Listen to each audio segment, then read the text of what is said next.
Donc nous sommes maintenant à l'heure, au moment de la parole de Dieu. Nous allons lire un passage dans le prophète Ésaïe au chapitre 4.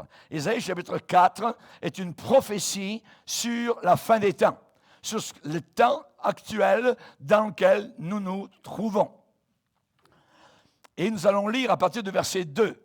Et le titre de ce message, l'Église de la gloire de Dieu. À la fin des temps, il y a une Église qui sera remplie de la gloire de Dieu. Une certaine catégorie donc d'Églises. Nous allons lire maintenant au verset 2, Ésaïe 4, verset 2, l'Église de la gloire de Dieu. En ce temps-là, à cette époque-là, et nous y sommes, le germe de l'Éternel aura de la magnificence et de la gloire, et le fruit du pays aura de l'éclat et de la beauté, pour les réchappés d'Israël et les restes de Sion, les restes de Jérusalem seront appelés saints.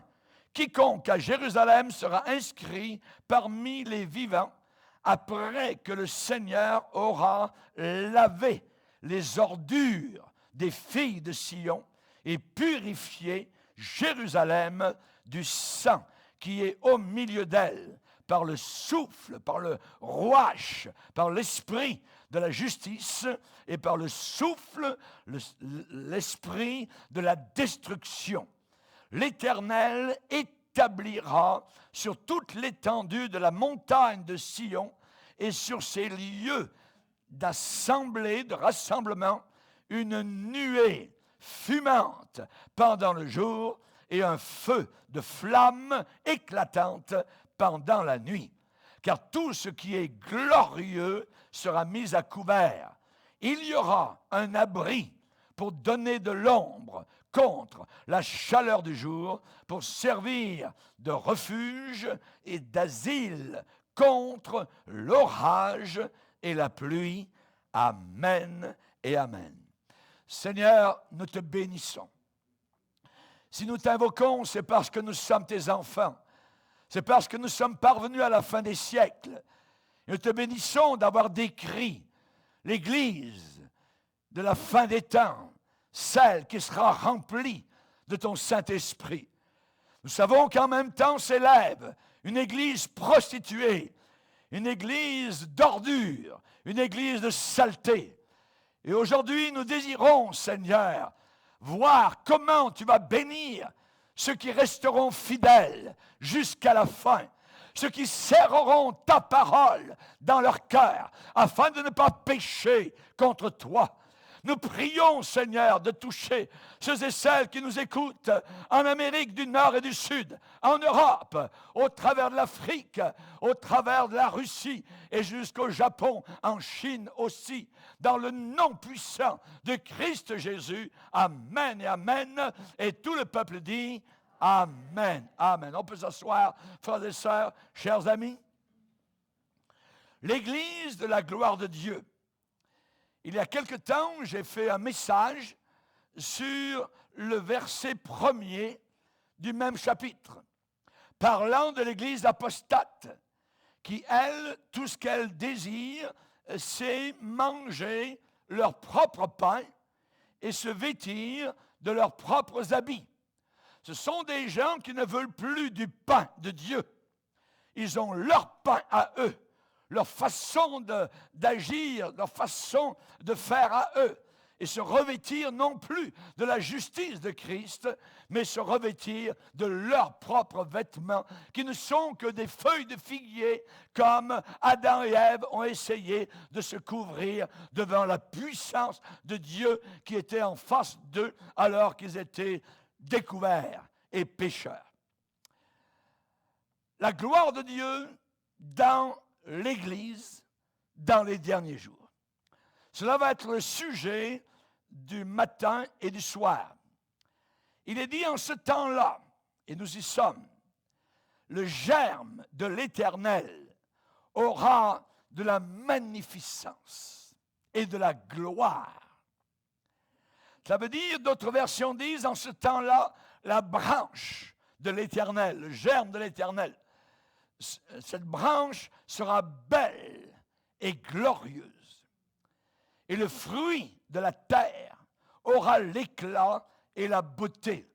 Ça veut dire que le fruit sera excellent et sera agréable à voir pour les réchappés. Pour les réchappés, donc c'est une catégorie particulière de personnes. Ici dans le texte, les réchappés d'Israël, ça veut dire ceux qui se sont échappés d'Israël rétrograde, d'Israël apostat. Qui est ce germe? Il est dit en ce temps-là le germe de l'Éternel. Le germe de l'Éternel. D'autres versions disent cette branche. Qui est cette branche? Qui est ce germe? Eh bien, partout. Dans tout l'Ancien Testament, le terme germe et branche sont mentionnés comme sortant, jaillissant de la terre, arrivant, poussant. C'est qui? C'est quoi? C'est, vous le savez, Jésus-Christ de Nazareth, le Seigneur de gloire. 700 ans avant que Jésus n'arrive, Ésaïe le prophète avait dit, il viendra comme une faible plante, comme un rejeton qui sort de la terre desséchée. Alléluia. La terre desséchée, la terre sèche, la terre stérile. Et autour de nous, c'est un désert stérile.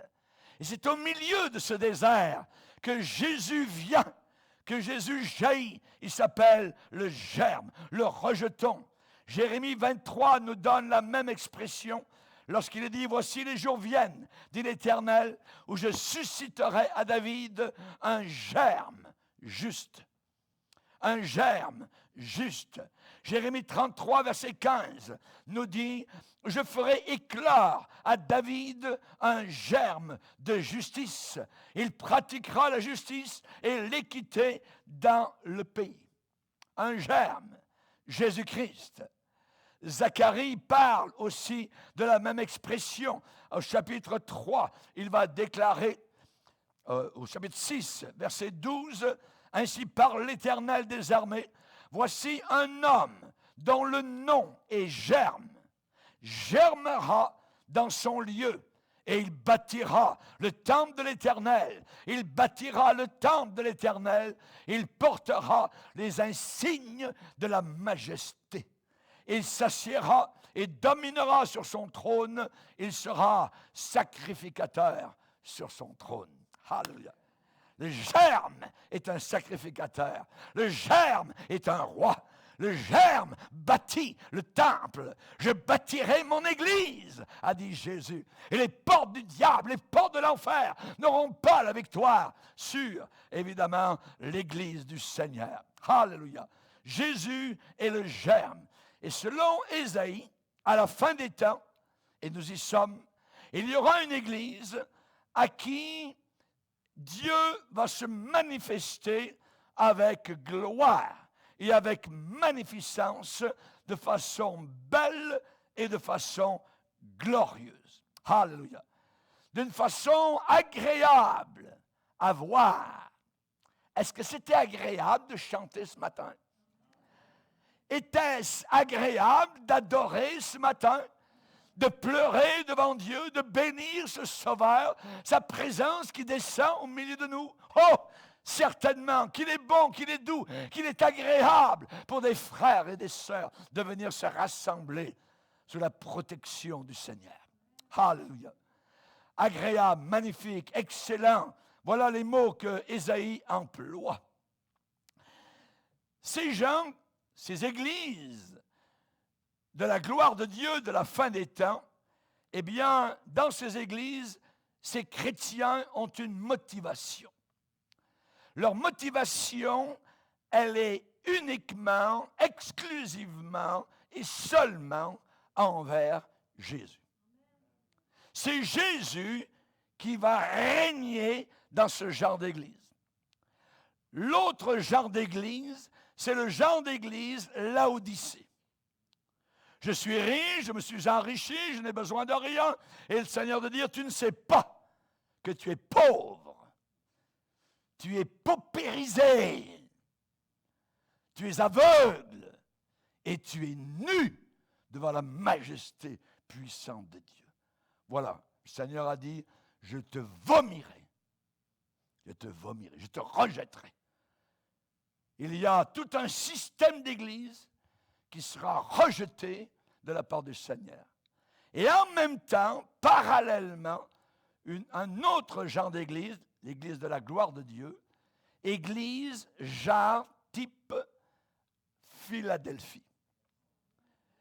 C'est l'église qui garde la parole de Dieu, qui garde l'évangile d'il y a 50 ans, qui garde l'évangile d'il y a 500 ans, qui garde l'évangile d'il y a 2000 ans. Et là, cette église, le Seigneur va dire, je connais tes œuvres, tu as peu de puissance, tu n'as pas beaucoup de reconnaissance autour de toi, mais tu as gardé ma parole. Tu n'as pas renié mon nom, tu n'as pas renié ma doctrine de sainteté, de mise à part. Et j'ai mis devant toi une porte ouverte que personne ne peut fermer. Tu as gardé la parole de la persévérance en moi et je vais te garder en dehors. De quoi? En dehors de l'heure de la tentation qui va venir sur le monde entier.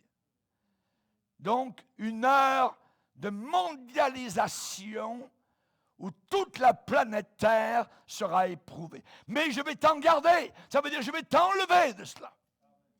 En dehors. Et dans la Bible, nous avons une doctrine très importante qui s'appelle la parousie, l'enlèvement de l'Église. L'Église sera enlevée, la véritable. L'Église de la gloire de Dieu ne sera pas là durant la grande tribulation. Elle va venir, cette tribulation, sur le monde entier pour mettre à l'épreuve tous les habitants de la terre. Nous ne sommes pas, nous, les habitants de la terre, nous sommes les habitants du ciel. Alors, ceux qui suivent le cours savent très bien qu'il y a deux sortes d'habitants. Alléluia. Les habitants de la terre et les habitants du ciel. Et dans l'Apocalypse, nous voyons l'expression les habitants de la terre et les habitants du ciel. Merci Seigneur. Retiens ce que tu as, afin que personne ne prenne ta couronne. Je viens soudainement. Je viens soudainement. Takou, en grec, traduit en français par bientôt. Mais le mot takou, maillé, ça veut dire soudainement, comme un voleur. Il sera là. Il n'y aura pas de préparation. La préparation, c'est maintenant. C'est maintenant que nous nous préparons. C'est maintenant que nous faisons les valises. C'est maintenant que mentalement nous nous préparons à rencontrer le Seigneur. La Bible dit, prépare-toi. Pas ton voisin, pas ton mari, pas ton épouse. Toi, prépare-toi. Je dois me préparer à rencontrer Dieu. Oh! Dieu, le Créateur, celui qui n'a ni commencement ni fin, l'alpha et l'oméga, le puissant de Jacob. Alléluia, le rencontrer. Merci Seigneur. Alors il y a une église apostate. Il y a une église qui mange son pain. Tout ce que cette église veut, c'est le succès, la prospérité. On leur promet de l'argent plein les poches s'ils suivent Jésus. L'apôtre Paul était en prison, il ne suivait pas ce genre d'évangile. Parce qu'il y a des fois où il a été très pauvre. Des fois ça allait bien, des fois ça allait moins bien. Et c'est en réalité, ce qui arrive dans nos vies personnelles. Des fois ça va bien, des fois ça va moins bien. Mais ça ne veut pas dire que je n'ai pas suffisamment de foi quand ça va mal. Non! Nous marchons avec une foi qui progresse. Les progrès de la foi, on en parle dans les épîtres. Et cette église de la gloire de la fin des temps, à l'intérieur, ces gens ont une seule motivation. Parlez-moi de Jésus. Parlez-moi du Sauveur Jésus-Christ. Et l'Église apostate, eux, ce qu'ils parlent, ce qu'ils veulent, ce qu'ils désirent, c'est juste être sauvés par la peau des dents. Ils disent au Seigneur, enlève-moi ma honte. Oui, le Seigneur a enlevé notre honte. Mais si ça se tient, votre vie chrétienne s'en tient juste là, vous êtes misérable. d'être misérable. Pourquoi? Parce que vous voulez juste éviter l'enfer. Mais où est l'amour pour Jésus? Où est cette marche avec Dieu? Où est ce « Il marche avec moi, mon sauveur et mon roi ».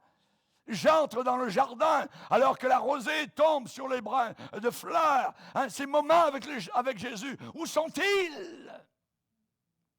L'Église apostate ne connaît pas ça. Ils n'ont même plus de salle de prière, ils n'ont même plus de réunion de prière. S'il y a réunion de prière, c'est une réunion totalement vide.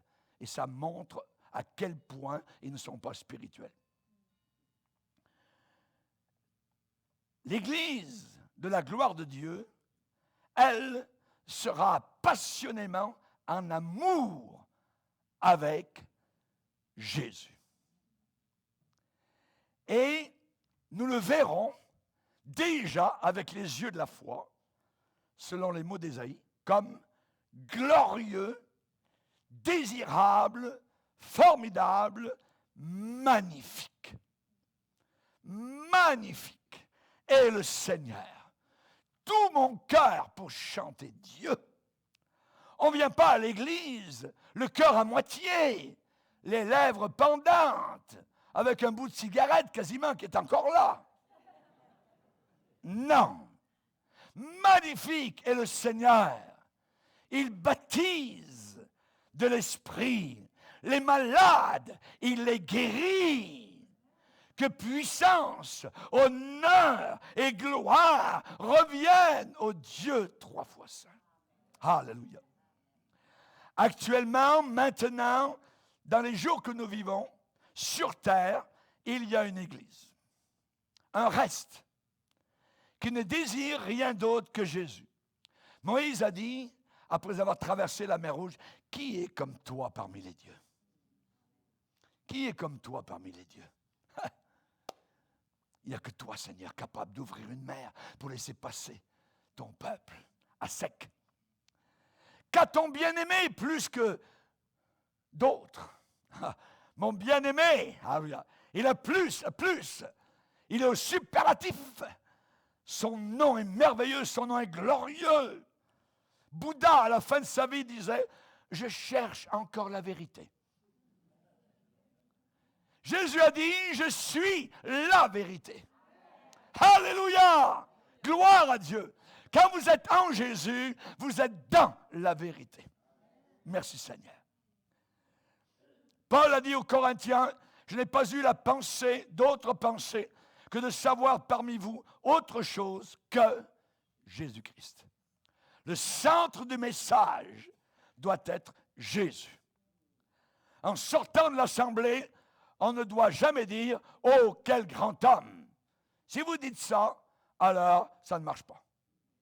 Vous devez pouvoir dire « Quel grand Jésus nous avons !» Alléluia. Quel grand Jésus nous avons! C'est cela le principal. Ce reste, puisqu'on parle d'un reste qui sera rempli de la gloire de Dieu, c'est une très petite partie. Peut-être, disons, 10%, je ne sais pas, de ce que nous pensons être l'Église. Tout ce que vous voyez Église avec des croix ici et là, environ peut-être uniquement 10% font partie de l'Église de la gloire de Dieu. Je ne crois pas que l'Église qui plaît à Dieu, qui est agréable à Dieu dans ces derniers jours, a besoin d'avoir beaucoup de milliers de croyants. Absolument pas. Dieu regarde le cœur. Dieu regarde le cœur. L'homme regarde l'extérieur. La grandeur des bâtiments. Saint-Pierre de Rome. Mais ça doit être la vérité. Regardez ça. C'est magnifique. Les gens sont niaiseux. Qu'est-ce que le Seigneur dit à des gens religieux? Dans Amos, je hais, je méprise vos fêtes religieuses. Je ne puis pas sentir vos rassemblements, vos assemblées. Quand vous me présentez des offrandes, je n'y prends aucun plaisir. Je ne les regarde pas. Éloigne de moi le bruit de tes cantiques. Je n'écoute pas le son de tes instruments de musique. Mais que la droiture soit comme un courant d'eau et que la justice soit comme un torrent qui jamais ne tarit. Dieu demande que nous vivions notre vie chrétienne, que nous marchions dans ce que nous disons. Vous savez, les méga-églises, tout ce qui est 5 000, 10 000 personnes, 20 000, voyez, les méga-églises d'aujourd'hui ne représentent pas du tout le cœur de Dieu. Écoutez bien ça. Je vais le répéter. Les méga-églises d'aujourd'hui ne représentent pas du tout le cœur de Dieu. La plupart sont des églises apostates. Où est vraiment le cœur de Dieu? Dans les églises où Jésus-Christ a toute l'attention. Les églises où le centre d'attention, le kérigma, le noyau d'attention, c'est Jésus. Quand je viens à l'église, je veux rencontrer mon Sauveur. Je veux être touché par mon Sauveur. Je ne veux pas être flatté dans le sens du poil de la bête. Je veux qu'on dévoile mon péché. Je veux marcher droit avec le Seigneur. Je veux qu'on me dise la vérité. Vous avez droit à la vérité et non pas à des demi-vérités. Non, à la vérité. À quel autre, Seigneur, irions-nous qu'à toi? C'est toi qui as les paroles de la vie éternelle. Si on vous prêche un autre évangile, un évangile différent de celui que Paul a prêché, alors la Bible dit que la personne soit maudite. Ce n'est pas une petite affaire. Si vous avez un homosexuel qui est en avant et qui dit, eh bien moi maintenant je sors, je sors du placard et je vous dis, je suis homosexuel, mais j'aime beaucoup le Seigneur. Ah oui? Qu'est-ce que vous allez faire? Vous avez un apostat, vous avez quelqu'un de maudit, vous avez quelqu'un qui va en enfer. Il n'y a aucun homosexuel qui va au ciel. Aucun! Condamné au plus haut point dans la Bible. Dieu a montré ce qu'il en pensait en détruisant Sodome et Gomorrhe. Et dans toute la région, depuis des millénaires, il ne pousse même pas un seul brin d'herbe. Si quelqu'un vous prêche un autre évangile, un évangile différent de celui qui est le sang de Jésus, de celui qui demande la sanctification. Si vous allez à l'église et que ça ne vous demande rien dans votre vie personnelle, vous êtes au mauvais endroit. Vous êtes au mauvais endroit.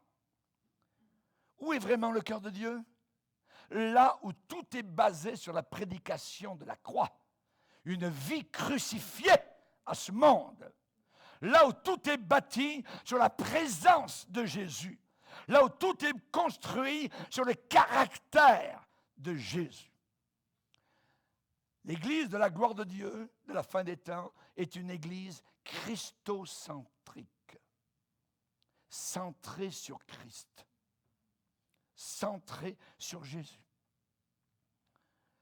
Les Grecs, eux, ils cherchent la sagesse, la psychologie, jouent avec les idées, Freud mélangé à l'Évangile. Les Juifs, eux, ils cherchent des miracles. Nous prêchons Christ crucifié. Nous prêchons Christ crucifié. Oui, Dieu fait des miracles. Mais la vraie sagesse, elle est dans ce livre. Et pas dans ce livre plus. Dans ce livre, un point c'est tout. Un point c'est tout.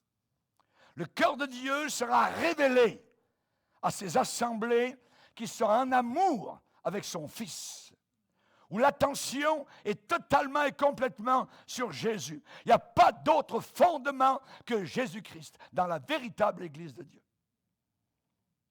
Ce sont pour les réchappés, ce sont pour les restes du peuple de Dieu. Et le Seigneur dit à leur sujet, après que le Seigneur aura lavé les ordures, les saletés, les poubelles des filles de Sion. Après que le Seigneur aura purifié du sang au milieu d'eux. Par quoi? Par le souffle de justice, par le souffle du jugement. Souffle, ça veut dire, en hébreu, le rouach. Le souffle de Dieu, c'est l'Esprit de Dieu. C'est le Saint-Esprit. Et la Bible dit, si le jugement commence par la maison de Dieu, que vont devenir les païens? Imaginez. Vous savez, à Jérusalem, il y avait différentes portes à l'époque. La ville était entourée de murailles, et ici et là, tout autour, il y avait des portes. Et chaque porte portait un nom. Il y avait une porte qui avait un nom particulier. La porte du fumier. Pourquoi cette porte portait-elle ce nom? Parce que c'est par là qu'on évacuait le fumier. C'est tout. Est-ce qu'il y a du fumier dans ta vie? Il faut l'évacuer par la porte. Jésus dit, je suis la porte. Il faut que ça sorte. Ça ne peut pas rester parce que ça pue à l'intérieur. Et tu te demandes comment ça se fait que ma vie est tellement sèche. Pas étonnant, il y a du fumier partout. Là où la bonne odeur de Christ ne peut pas sortir. Et tu es en train de sécher. Et dans ces derniers jours, Dieu envoie le Saint-Esprit dans le monde entier pour réprimander le péché, pour dévoiler le péché, pour reprendre les chrétiens qui peuvent encore être repris dans leur vie mâle, dans leur vie de légèreté avec Dieu. Dieu a dit un jour, dans le prophète Naoum, premier chapitre, « J'ai préparé ton cercueil parce que tu es trop léger. » Vous relirez ce passage. La légèreté avec Dieu, ça ne marche pas. Dieu veut du sérieux. Dieu veut qu'on s'applique à lui. Ce n'est pas jouer à la religion. On n'est pas des comédiens. Et l'Église, comédie, vous l'avez dans ces grandes méga-églises. C'est de la comédie. C'est de la psychologie. On se sert uniquement de la Bible pour amener les gens ailleurs. C'est une stratégie diabolique, satanique. Et vous ne ressentez plus Jésus. Vous ne vous intéressez plus à Jésus. Vous vous intéressez à vous-même. C'est le moi qui monte. Qu'est-ce que je peux tirer de Jésus? Ce n'est pas qu'est-ce que je peux donner à Jésus. Qu'est-ce que je peux sacrifier pour Jésus? Non. Qu'est-ce qu'il peut, lui, me donner? Les réchappés. Les réchappés.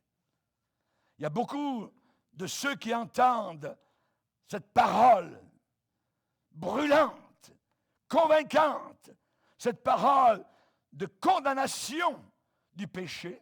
Vous savez ce qu'ils font? Ils fuient à Babylone. Ils fuient dans le monde. Ils retournent dans le monde.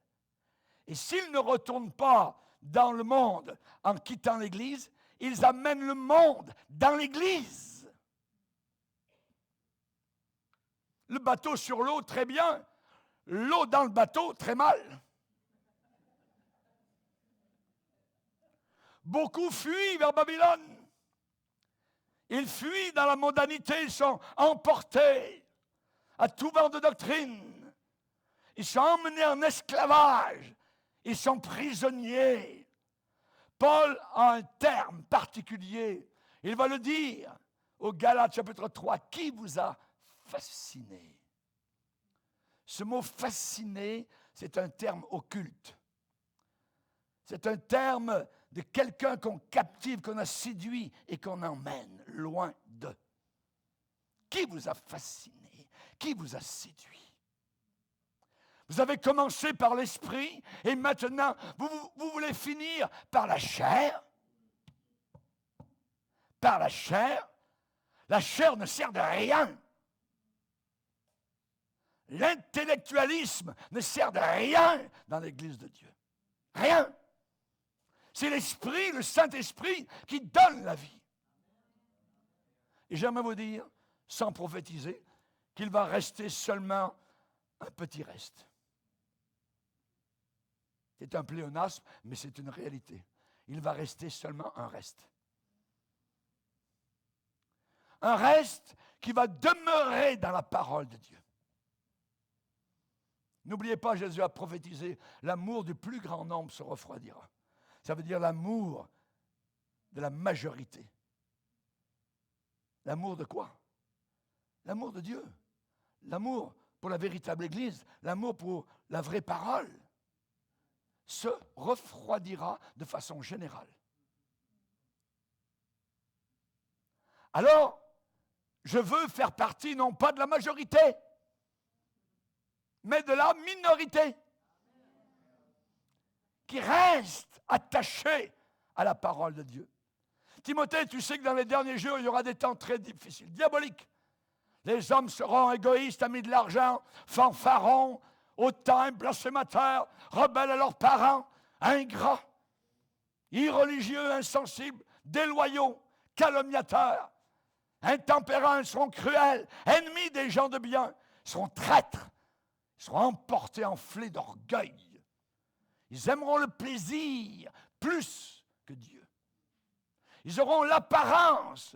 On parle de chrétiens. Les païens n'ont pas l'apparence. Ils n'ont aucune apparence. On sait que c'est des païens.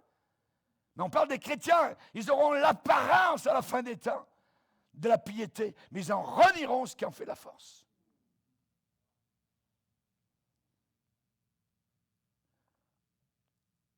Il y a trentaine d'années, toutes les églises avaient 2 réunions le dimanche.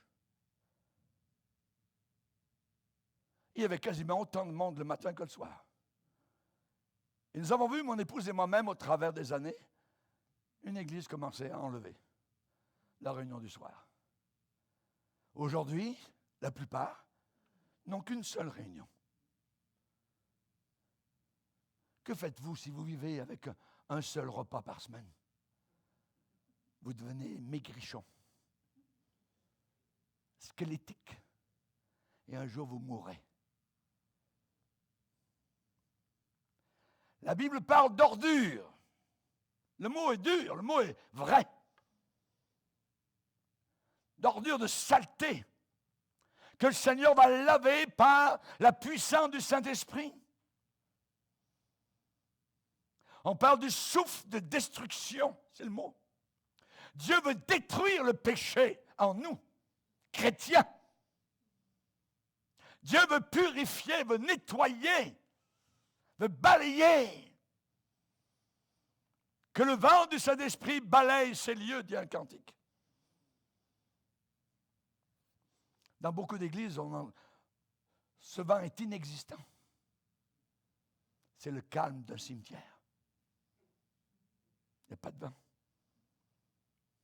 La véritable Église, elle s'appelle dans la Bible l'épouse de Jésus.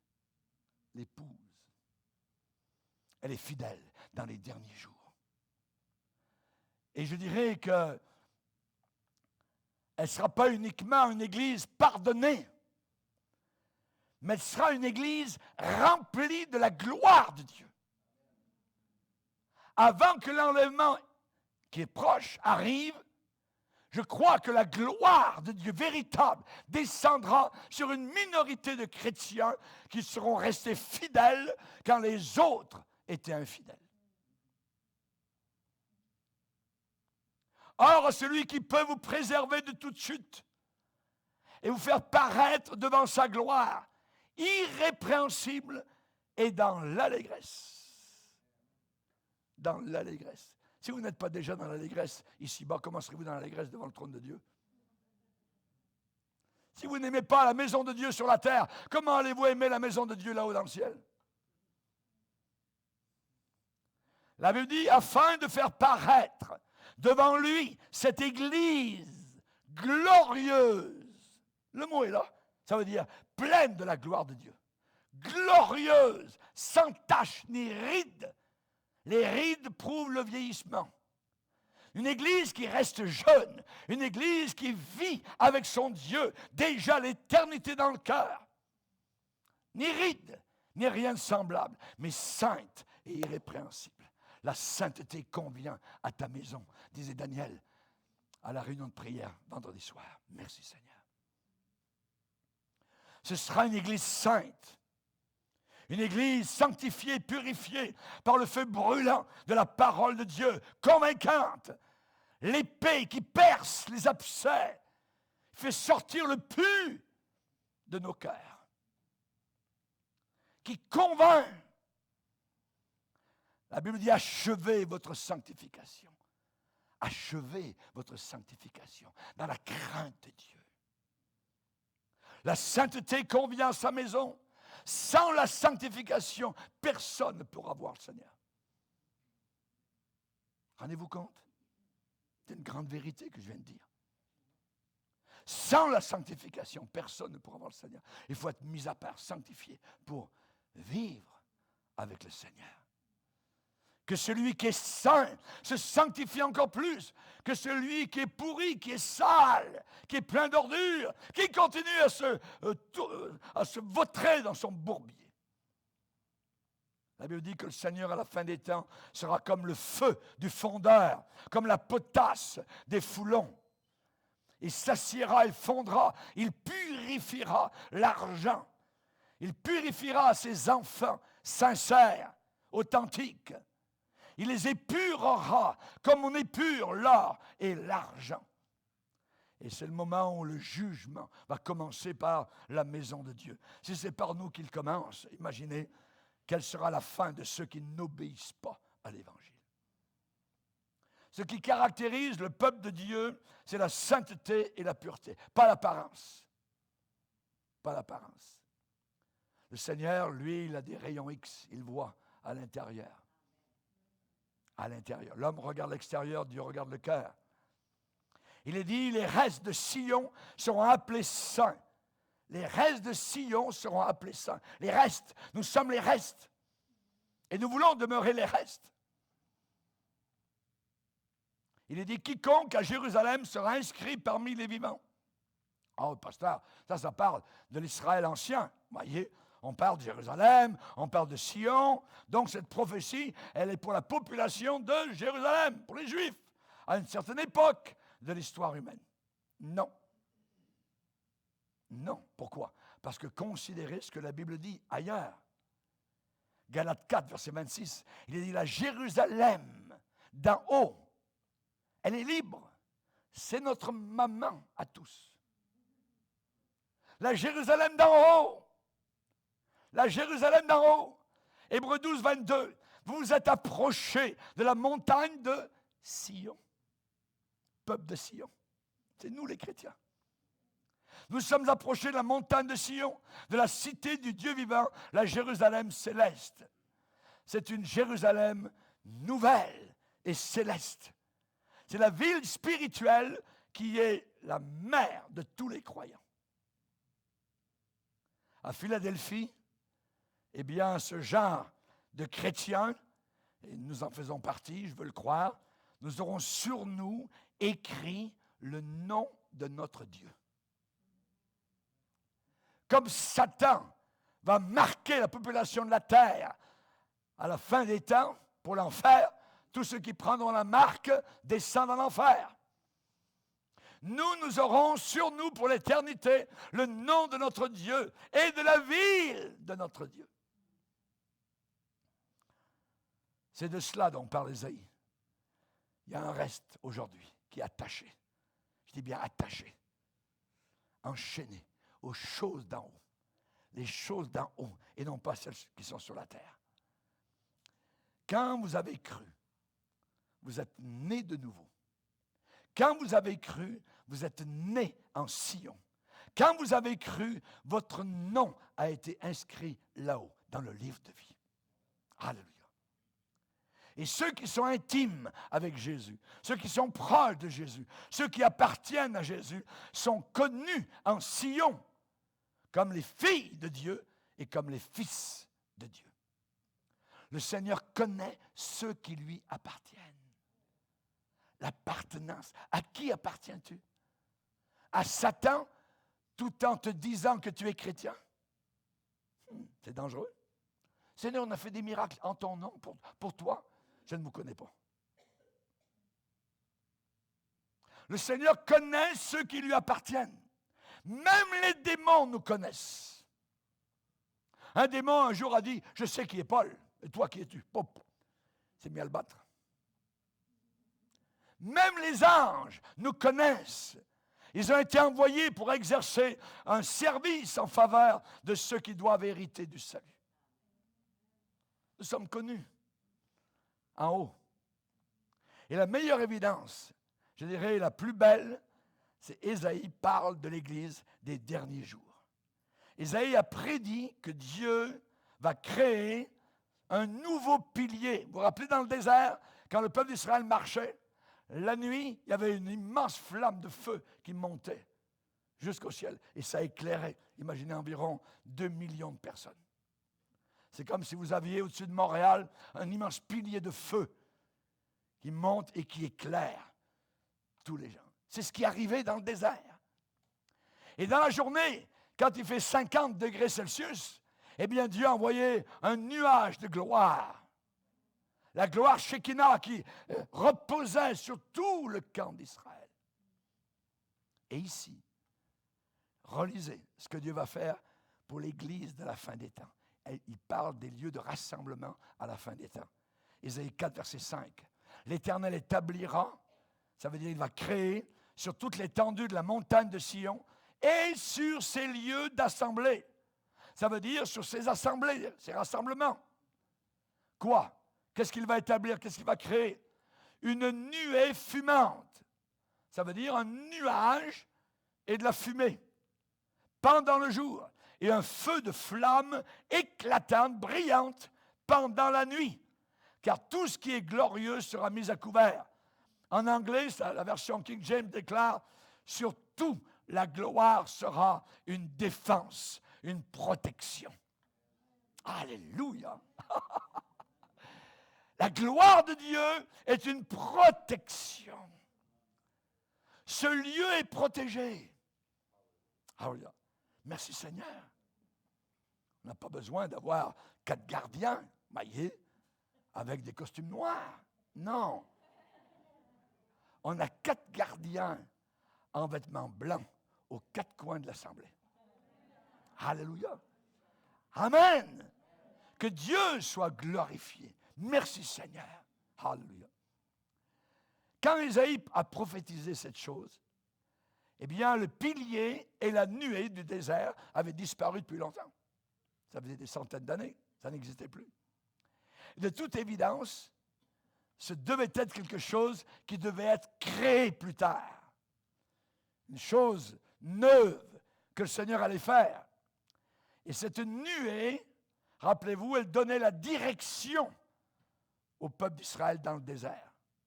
Quand la nuée bougeait, il fallait bouger avec. Il fallait plier barrage, parce que la nuée, c'est ça. Ça représentait le Saint-Esprit qui dirige, qui conduit. Cette nuée donnait la direction, le réconfort, Dieu est là, la consolation, la protection de toute terreur et de tout mal. Le Saint-Esprit vous conduira dans toute la vérité. Alléluia. Moi, j'aime ces expressions. Paf, on dirait le juge qui vient de dire paf. C'est ça. C'est comme ça, ça ne bouge plus. Le Saint-Esprit vous conduira dans toute la vérité. Esprit de Dieu vient nous conduire dans la totalité, dans le corpus de vérité. Et il le fait. Il me conduit, a dit David, près des eaux paisibles, vers des verts pâturages. Alléluia. Et je bénis le Seigneur pour ce vert pâturage ici. L'Église du Sentier. Ça signifie que le reste saint, fidèle, le peuple de Dieu de la fin des temps aura une direction très claire. Et ce peuple ne sera jamais dans la confusion. Jamais. Nous sommes conduits. La gloire de Dieu va résider au milieu de nous.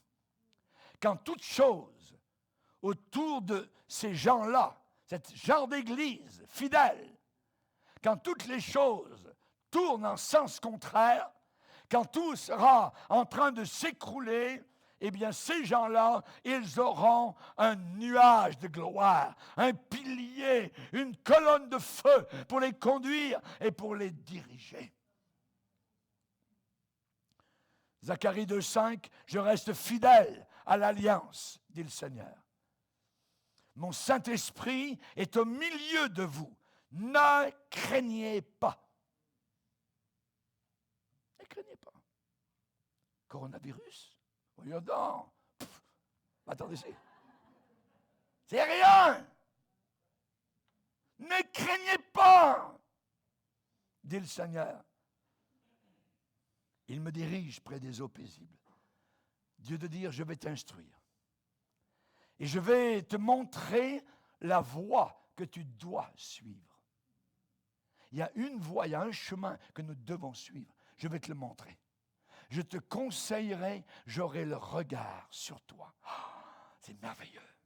Seigneur, merci de me regarder. Alléluia. Moi aussi, je regarde à toi. Alléluia. Il est dit, le salut sera comme des murailles et des remparts. Il y a celui qui est ferme dans ses sentiments. Tu assures la paix, parce qu'il se confie en toi. J'aimerais vous dire qu'Israël, ce n'est pas nous. Il y a Israël, puis il y a nous, l'Église. Israël, rappelez-vous, avait un seul tabernacle dans le désert. Et dans Exode 13, il est dit qu'il y avait la nuée pendant le jour, la colonne de feu la nuit. Aujourd'hui, nous, Église, nous sommes tous des tabernacles du Saint-Esprit. Tous. Nous sommes des temples du Dieu vivant. Ne savez-vous pas que votre corps est le temple du Saint-Esprit? Le Saint-Esprit réside en toi, mon frère, réside en toi, ma sœur. Alléluia. Et Dieu a pourvu une nuée et une colonne de feu pour chacun de nous. À la Pentecôte, il tomba des langues de feu sur chacun d'eux, Alléluia. Merci Seigneur. Merci Seigneur.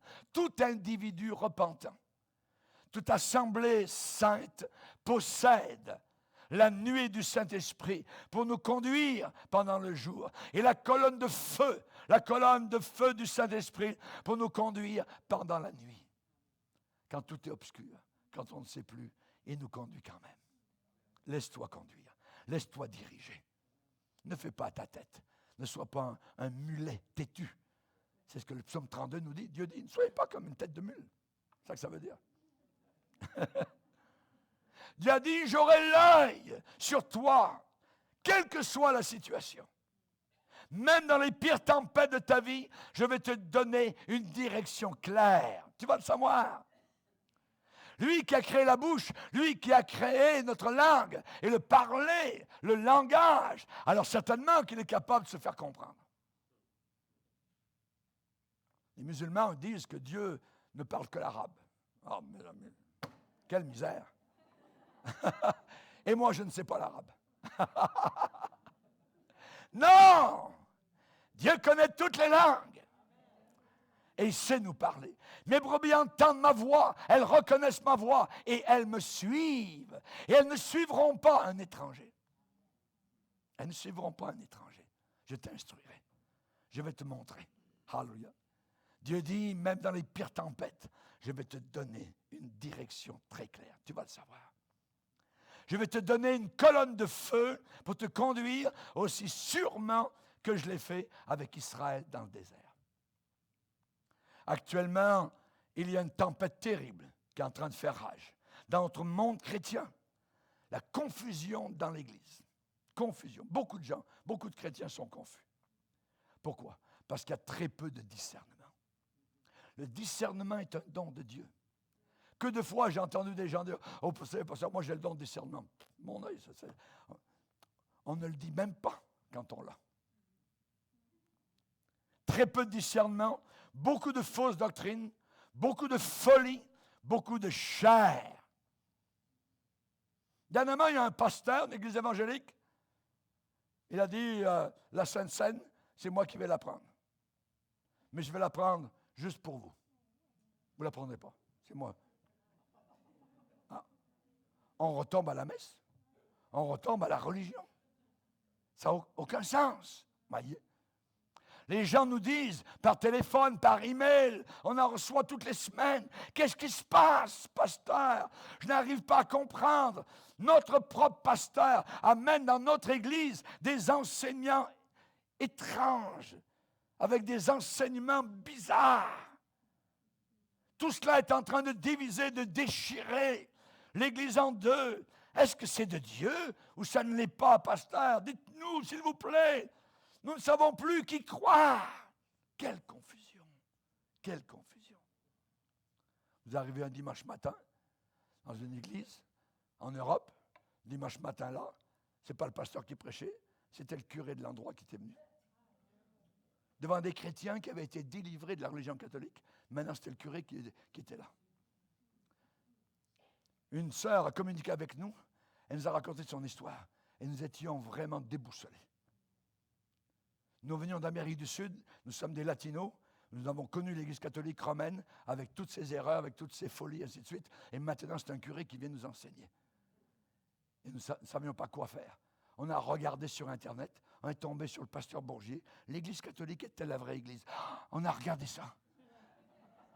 On a été bénis, on a été heureux, on est sortis de cette Église-là.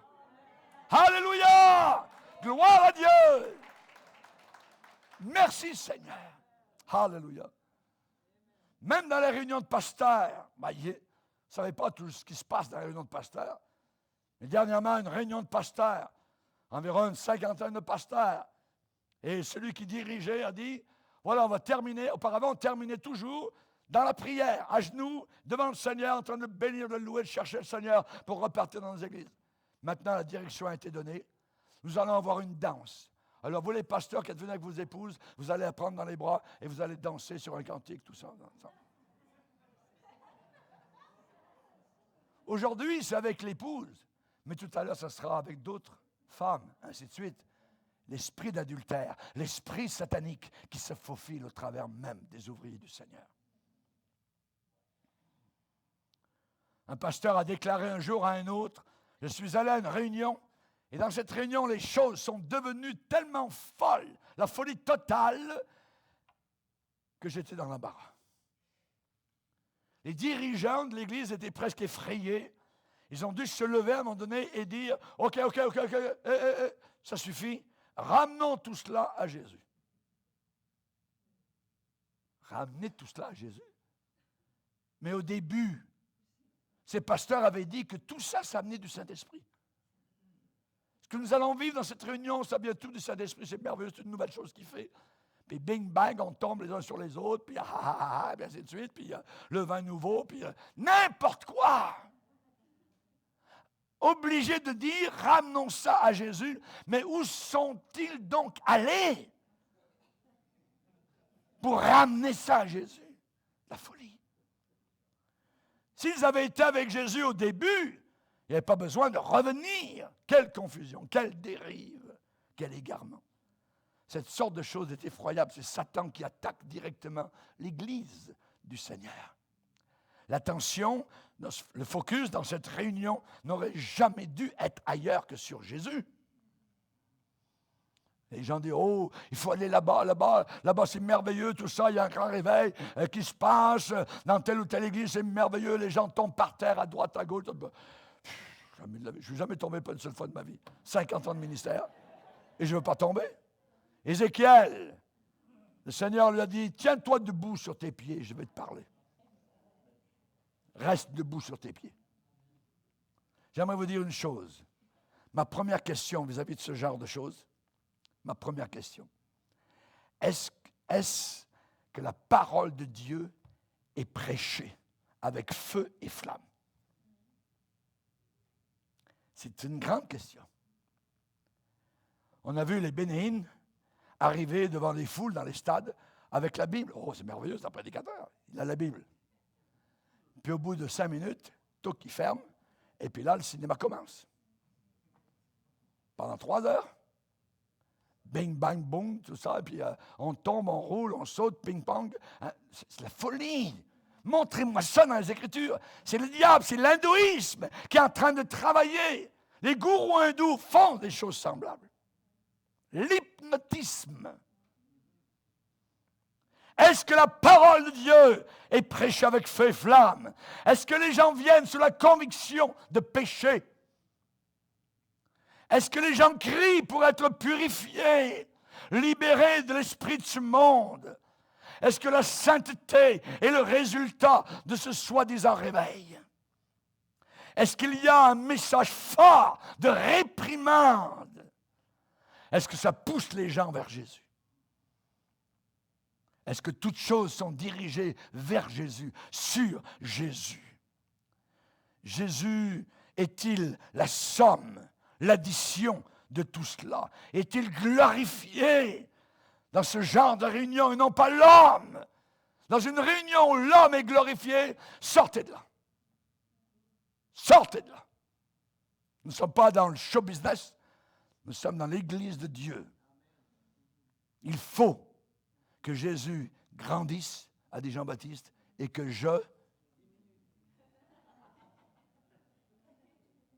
Mais si l'homme monte, Christ va diminuer. Est-ce qu'il y a une compassion toute nouvelle pour les gens qui sont perdus autour? Ça, c'est les vrais réveils. Est-ce que des pécheurs qui sont endurcis deviennent repentants? Y a-t-il un esprit de soumission à Jésus, une obéissance à la parole de Dieu? Voilà un véritable travail du Saint-Esprit. Le Saint-Esprit vient, dit Jésus, et il convaincra le monde de pécher. De pécher. Aujourd'hui, l'Église veut attirer les pécheurs avec du miel. Non, nous disons la vérité. Nous prêchons contre le péché. Nous dévoilons le péché et nous élevons la croix de Christ pour que les pécheurs soient attirés non pas vers l'homme, non même pas vers l'Église, mais soient attirés vers Christ. Alléluia. Il y a un pasteur que j'ai vu dans un pays où j'ai prêché la parole de Dieu. Et son témoignage est assez fulgurant. Et des pasteurs, moi j'habite dans un quartier, et il y a un autre pasteur.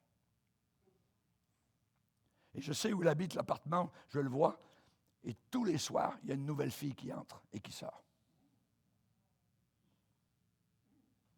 Ah oui? Mais c'est ça marche comme ça. Au Togo. En Côte d'Ivoire. Un autre pays. Le pasteur a fait lire dans le parking la plaque d'immatriculation d'une certaine voiture. La voiture appartenait à un représentant de l'UNICEF. Durant la réunion, le Seigneur me dit que telle voiture avec tel numéro, la personne doit me donner la voiture pour le service de Dieu.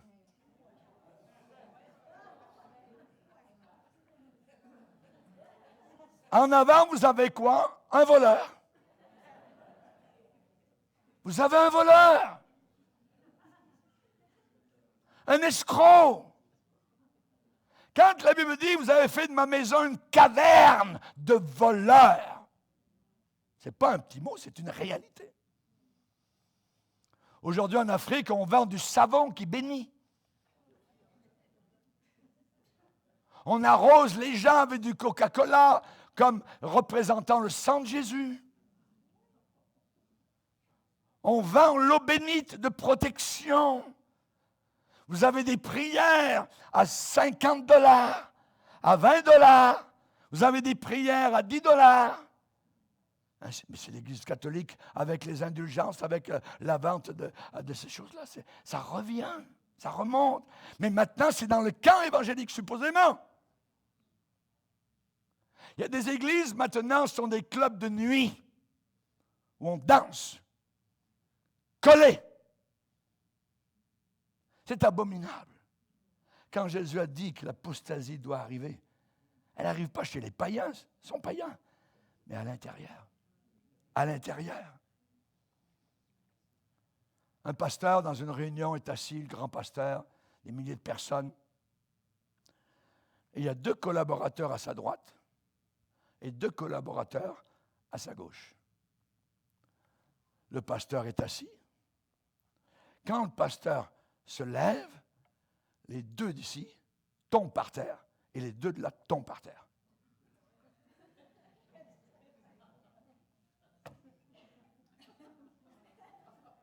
Oh, c'est un miracle! Ce sont les miracles de la fin des temps. Mais c'est une abomination. La Bible parle de miracles mensongers à la fin. Commencer par l'esprit, finir par la chair. La suite du message ce soir. Nous voulons faire partie de l'Église de la gloire de Dieu. Amen. Levons-nous ensemble devant le Seigneur. Alléluia.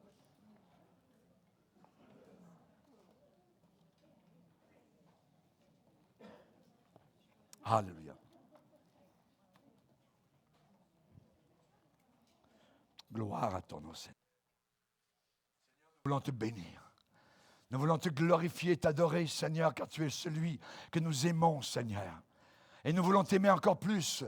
Tu as reproché à l'Église d'Éphèse beaucoup de travail, d'œuvres nombreuses. Mais ce qu'ils avaient perdu, c'était ce premier amour. Seigneur, nous voulons t'aimer, mais nous voulons plus t'aimer. Nous voulons garder cet amour. Un amour qui ne veut pas s'en aller. Un amour que nous désirons. Nous voulons être la branche qui reste attachée au cep. Sinon, nous ne pouvons plus porter aucun fruit. Seigneur, merci pour ce que nous avons entendu. Garde-nous, protège-nous, et que la colonne de feu brille et brûle au-dessus de ces lieux d'assemblée de fin des temps qui restent fidèles à toi. Dans le nom puissant de Jésus, Amen. Amen. Amen. Gloire à Dieu.